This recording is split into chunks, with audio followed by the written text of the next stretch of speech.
Bom dia pessoal, espero que todos estejam bem e que este vídeo venha em tempo útil. Hoje são 18 de setembro, quinta-feira, depois de ter estado fora do mercado ontem, pelos motivos que já partilhei convosco na comunidade. Agora vamos para aquilo que é a análise diária de hoje, com expectativas muito realísticas, com base naquilo que foram os dados técnicos que formos já identificar. Vamos lá. No que diz respeito à tendência para time frame diária, tivemos uma ligeira mudança, né, que só confirma o que já vem sendo observado, que é a tendência de alta na time frame diária, não é? Temos aqui a mais recente quebra de estrutura. Deixa eu só alterar isto aqui. A mais recente quebra de estrutura, mas ainda não temos o ponto máximo diário definido, e alteramos a posição anterior do nosso ponto mínimo diário, referente à estrutura, para este ponto K, não é? 1.13.914. No que diz respeito aos pontos máximos e mínimos para a estratégia de caça-liquidez, referente ao dia anterior, temos aqui acima o nosso ponto máximo diário referente à quarta-feira, e temos aqui abaixo o nosso ponto mínimo referente também à quarta-feira, não é? No que diz respeito a time frame de 4 horas, estamos agora numa tendência de alta, que foi confirmada mesmo pela quebra da estrutura diária, após a quebra da estrutura na time frame de 4 horas, e provavelmente na quebra da estrutura das time frames abaixo da time frame de 4 horas, não é? Isso fez com que o nosso ponto mínimo continua sendo o mesmo. A única coisa que muda na estrutura da time frame de 4 horas é que a tendência deixa de ser de baixa e passa a ser uma tendência de alta, dando-nos oportunidades de compra e não oportunidades de vendas. Mas um parênteses aqui, isso é para quem opera time frames maiores, né? Para o nosso caso, não afeta assim tanto para as nossas oportunidades de entrada, de compra ou de venda, não afeta assim tanto, porque nós somos intraday traders, não é? Indo agora para time frame de 1 hora, o que é que nós temos aqui? Tivemos uma sequência de mudanças, de quebras de estrutura, que infelizmente anteriormente eu tinha feito uma mudança um bocadinho genérica, embora não fosse errada, né? Eu acabei marcando este ponto aqui como ponto de quebra de estrutura, o que não é correto, porque nós tivemos aqui a mudança de direção e eu ignorei este ponto, não é? E acabei considerando este aqui uma quebra de estrutura, mas na verdade teria sido, né, uma mudança de estrutura, embora a mudança de estrutura tenha sido aqui. Então isso faz com que esta leitura aqui seja desnecessária e a leitura adequada aconteça cá, não é? Porque tivemos a mudança de estrutura cá, depois uma quebra de estrutura aqui, depois de termos tido o pullback suficiente para indicar que isto sinaliza-se como uma quebra de estrutura. Assim sendo, depois desta quebra de estrutura, marcaremos este ponto mínimo aqui como um ponto mínimo, ou sim, o ponto mínimo da time frame de 1 hora, caso ainda não tivesse acontecido o que aconteceu lá mais para cima, não é? Depois de chegar aqui, tivemos também de novo os mesmos. Não, deixem-me corrigir de acordo com os dados.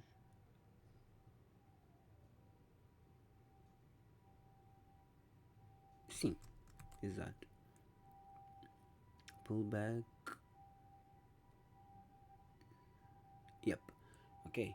E isso faz com que nós tenhamos esta área aqui como nosso ponto mínimo referente a time frame de 1 hora. Tenhamos o nosso ponto aqui como nosso ponto máximo referente a time frame de 1 hora. É importante ter essas marcações de pontos máximos e mínimos para podermos garantir que não entramos em operações a seguir uma tendência quando a tendência do preço for a mudar, porque podemos estar agora numa tendência de alta, mas se o preço desce e mitiga esta área e fecha abaixo, já não estaremos mais numa tendência de alta, e isso vai fazer com que nós tenhamos que nos readaptar. Então é preciso estar atento a estes sinais aqui, ao invés de simplesmente considerar que estamos numa tendência de alta sem fazer as marcações e esperar oportunidades de compra simplesmente, né? Nós operamos o que vemos, o que o mercado nos indica, e não necessariamente o que gostaríamos simplesmente, não é?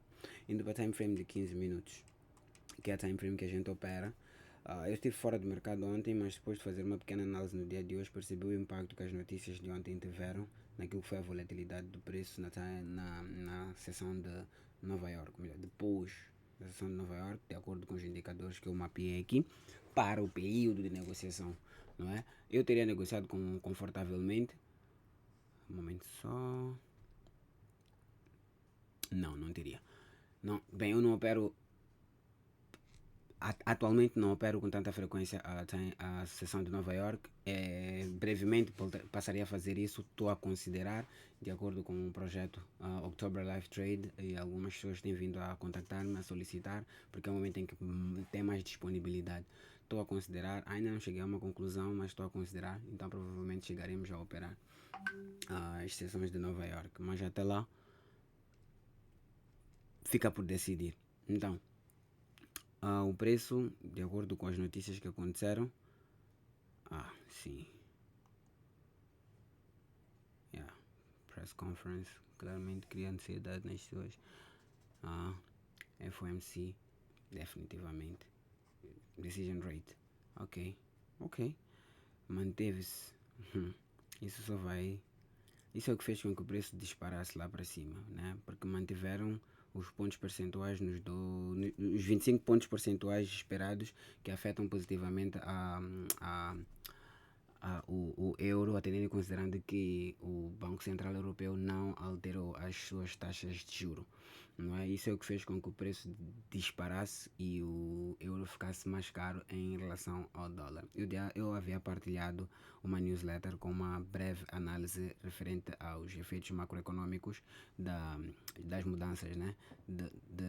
Dos pontos percentuais referentes aos juros entre o Banco Europeu e o Federal Bank dos Estados Unidos, e comprovou-se aqui. Porém, o market é muito volátil e é probabilístico, né? Mais decisões por detrás das cortinas podem influenciar o preço de formas diferentes. Por isso é que eu digo, nós operamos o que vemos e não o que gostaríamos, independentemente do que for decidido agora ou que for decidido depois. O que o mercado for a nos mostrar naquele exato momento é o que nós vamos operar, claramente considerando os momentos de saída também, porque na qualidade de intraday traders nós temos uma time frame muito menor para poder tomar as decisões e uma time frame menor ainda também para poder sair das posições. Agora, para quem está a operar como um swing trader, em que as posições são um bocadinho mais largas, mais abertas e demoram mais tempo, bem, há muito mais flexibilidade da parte deles. Por isso é importante, muito importante para nós, acima de todos os outros, estarmos atentos às notícias, não é? Então agora, no que diz respeito a time frame de 15 minutos, nós já estamos numa tendência de baixa. Não é? Depois do preço ter subido, cai, quebrado e fechado acima devido a estas notícias que aconteceram no horário moçambicano, isto seriam 20, 20 horas, cá no Japão 3 horas da madrugada, 20 horas se não falho na matemática. Depois, em contrapartida, tivemos um pullback e que veio fechar abaixo e confirmou uma mudança de estrutura na time frame de 15 minutos, fazendo com que, em vez de estarmos numa tendência de alta como estávamos depois destas notícias, passássemos a estar numa tendência de baixa. Assim sendo, temos o nosso ponto máximo referente a time frame de 15 minutos aqui acima, e ainda não temos um ponto mínimo referente a time frame de 15 minutos, porque ainda não tivemos um pullback suficiente para validar o nosso ponto mínimo e ter uma ideia de como o preço vai se comportar de seguida.